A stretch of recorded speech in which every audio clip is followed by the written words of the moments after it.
Hello friends, इस video में सबसे पहले हम आपको बताएंगे Archimedean property of real number. किसी भी रियल नंबर की आर्किमिडियन प्रॉपर्टी क्या होती है वो हम बताएंगे। उसके बाद हम बताएंगे आपको अपर बाउंड, किसी भी सेट का अपर बाउंड क्या होता है वो। उसके बाद है लोअर बाउंड, फिर हम बताएंगे बाउंडेड सेट क्या होता है, फिर ग्रेटेस्ट एलिमेंट क्या होता है और स्मॉलेस्ट एलिमेंट क्या होता है। तो सबसे पहले हम देखते हैं Archimedean property of real number. किसी भी रियल नंबर की आर्किमिडियन प्रॉपर्टी क्या कहती है? An algebraic structure in which any two non zero elements are comparable in the sense that neither of them is infinitesimal with respect to the other. कोई भी algebraic structure है जिसमें हम कोई दो नॉन जीरो एलिमेंट्स ले रहे हैं और वो कंपेरेबल है, यानी हम उसको आपस में कंपेयर कर सकते हैं। इसे कहने का ये मतलब है कि कोई भी एक या दोनों नॉन जीरो एलिमेंट्स को हम एक दूसरे के रिस्पेक्ट में कंपेयर कर सकें, यानी कोई भी उसमें से जीरो की तरफ अप्रोच नहीं करना चाहिए। इनफाइनाइटेसिमल का मतलब बहुत ही स्मॉल ना हो, नेग्लिजिबल टाइप का ना हो, मतलब बहुत ही छोटा ना होना चाहिए। तो उसको हम कहेंगे आर्किमिडियन प्रॉपर्टी। ठीक है, आर्किमिडियन प्रॉपर्टी में ये है कि किसी भी दो नॉन जीरो एलिमेंट्स को हम कंपेयर कर सकें। फिर क्या कहता है? A structure which has a pair of non zero elements, one of which is infinitesimal with respect to the other, is said to be non Archimedean. Non Archimedean क्या होता है कि अलजेब्राइक स्ट्रक्चर जिसका हम दो नॉन जीरो एलिमेंट्स ले रहे हैं, वो one of which is infinitesimal, एक जो है वो इनफाइनाइटेसिमल हो दूसरे के रेस्पेक्ट में, तो उसको हम कहेंगे नॉन आर्किमिडियन। ये बेसिक डिफरेंस है आर्किमिडियन और नॉन आर्किमिडियन के बीच में। उसके बाद आर्किमिडियन प्रॉपर्टी होती क्या है?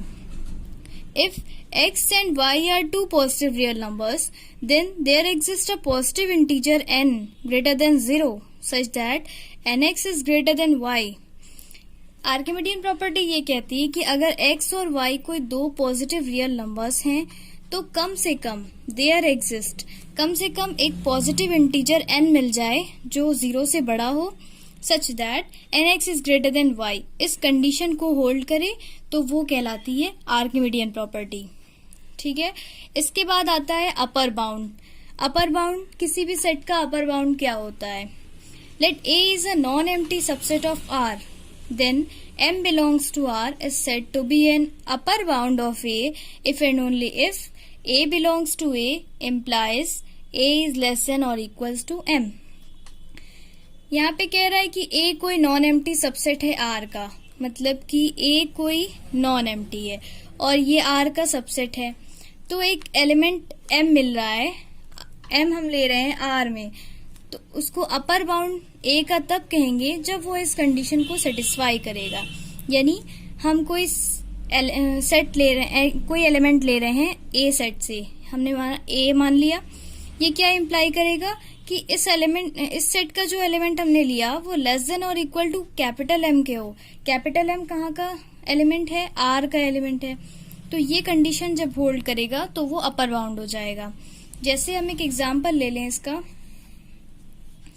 a इज इक्वल टू 1 5, ये क्लोज इंटरवल है और a डिफाइन है। अब हम m डिफाइन कर ले रहे हैं, m को अगर हम 7 डिफाइन कर लें तो a इज लेस देन और इक्वल टू 7, इस कंडीशन को ये होल्ड करना चाहिए, यानी m की जगह हमने 7 रखा और a m में बिलोंग करना चाहिए, तो 7 जो है वो अपर बाउंड हो जाएगा a का।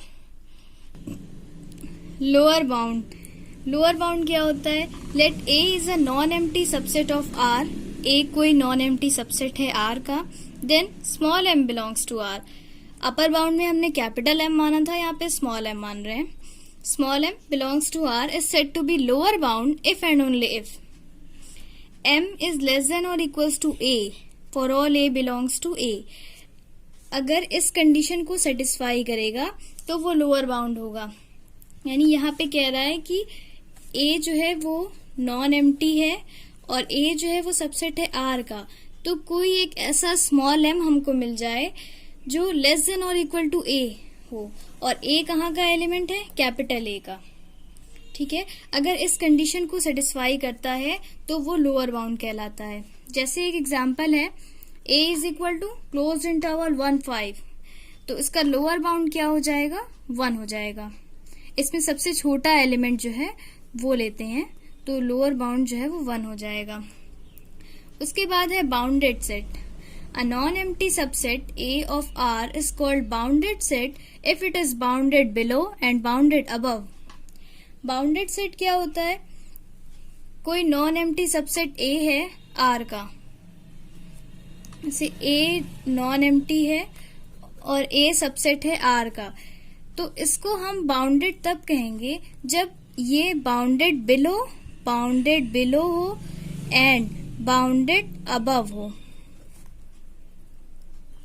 बाउंडेड बिलो और बाउंडेड अबव से मतलब ये है कि उसका लोअर बाउंड भी मिलना चाहिए, उसका अपर बाउंड भी मिलना चाहिए, ठीक है, तब उस सेट को हम बोलेंगे बाउंडेड सेट।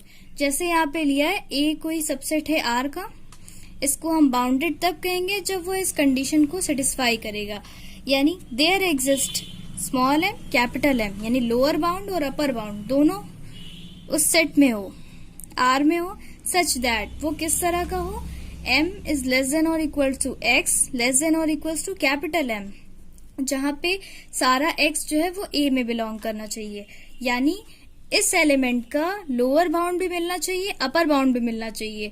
जब ये दोनों बाउंड मिलेगा तभी हम उस सेट को कहेंगे बाउंडेड सेट। अगर एक भी नहीं मिला, अगर एक मिल गया और एक नहीं मिला, फिर भी हम उसको बाउंडेड सेट नहीं बोलेंगे, ठीक है। बाउंडेड सेट का एग्जाम्पल ले लें अगर हम, जैसे हम मान ले A है set of all even number between 1 and 100। 1 और 100 के बीच में सारे इवन नंबर का सेट है, ठीक है। तो स्मॉल m यहाँ पे क्या हो जाएगा, 1 लोअर बाउंड, ये ऐसे बनेगा 1 और 100, तो स्मॉल m 1 हो गया, कैपिटल M 100 हो गया, ठीक है। तो कोई भी हम एलिमेंट x लें, उसका हमें लोअर बाउंड भी मिल रहा है और अपर बाउंड भी मिल रहा है, तो ये सेट x क्या होगा, बाउंडेड, ठीक है। ये बाउंडेड सेट की डेफिनेशन हो गई। उसके बाद आता है greatest element. If an upper bound of a set belongs to the set then it is called greatest element of the set. अगर कोई अपर बाउंड, सेट का अपर बाउंड अगर उस सेट में बिलोंग करता है, सेट का अपर बाउंड लिया, अगर वो उस सेट में बिलोंग कर रहा है तो उसको कहेंगे हम ग्रेटेस्ट एलिमेंट, सेट का ग्रेटेस्ट एलिमेंट। जैसे हम एग्जांपल ले रहे हैं 0 और 2, 0 पे ओपन इंटरवल है, 2 पे क्लोज्ड इंटरवल है, तो 2 क्या हो जाएगा, ग्रेटेस्ट एलिमेंट, यानी इस सेट का अपर बाउंड और वो उस सेट में भी बिलोंग करना चाहिए, तो ये ग्रेटेस्ट एलिमेंट हो गया यहाँ पे 2। जैसे हम इसका एक और एग्जांपल ले लें, s is equal to 1/n such that n belongs to set of natural number. इसमें ग्रेटेस्ट एलिमेंट क्या होगा, 1 होगा, 1 is the greatest element of s। 1 greatest element इसलिए भी होगा क्योंकि 1 जो है वो अपर बाउंड है और 1 ही जो है वो इस सेट में बिलोंग करेगा, ठीक है। अब आता है smallest element. If a lower bound of a set belongs to the set then it is called smallest element of the set. अगर उस सेट का लोअर बाउंड हम ले रहे हैं, वो उस सेट में बिलोंग कर रहा है, जिस सेट की बात की जा रही है उस सेट में बिलोंग कर रहा है, तो वो उसको कहेंगे smallest element of the set, set का स्मॉलेस्ट एलिमेंट। एग्जाम्पल इसका है s इज इक्वल टू 2 3, दोनों क्लोज्ड इंटरवल है, तो इसमें जो है 2 जो है वो लीस्ट एलिमेंट हो जाएगा, यानी स्मॉलेस्ट एलिमेंट हो जाएगा, क्योंकि 2 जो है वो लोअर बाउंड भी है, ये लोअर बाउंड है, 2 जो है वो लोअर बाउंड है और 2 इस सेट में बिलोंग भी कर रहा है, क्योंकि यहाँ पे क्लोज्ड इंटरवल लगा हुआ है, तो 2 इस सेट में बिलोंग भी करेगा, 2 इस सेट का लोअर बाउंड भी होगा, तो 2 जो है वहां पे स्मॉलेस्ट एलिमेंट हो जाएगा। जैसे एक और एग्जांपल ले लें, अगर t is equal to 1/n such that n belongs to set of natural number union 0, ये कोई सेट हमने लिया 1/n such that n belongs to set of natural number union 0। ठीक है, इस सेट का हमको बताना है लोअर बाउंड, तो लोअर बाउंड इस सेट का हो जाएगा 0 लोअर बाउंड होगा, और वो 0 इस सेट में बिलोंग भी करेगा, क्योंकि इसमें यूनियन 0 लगा दिया गया है इसलिए 0 भी आ जाएगा।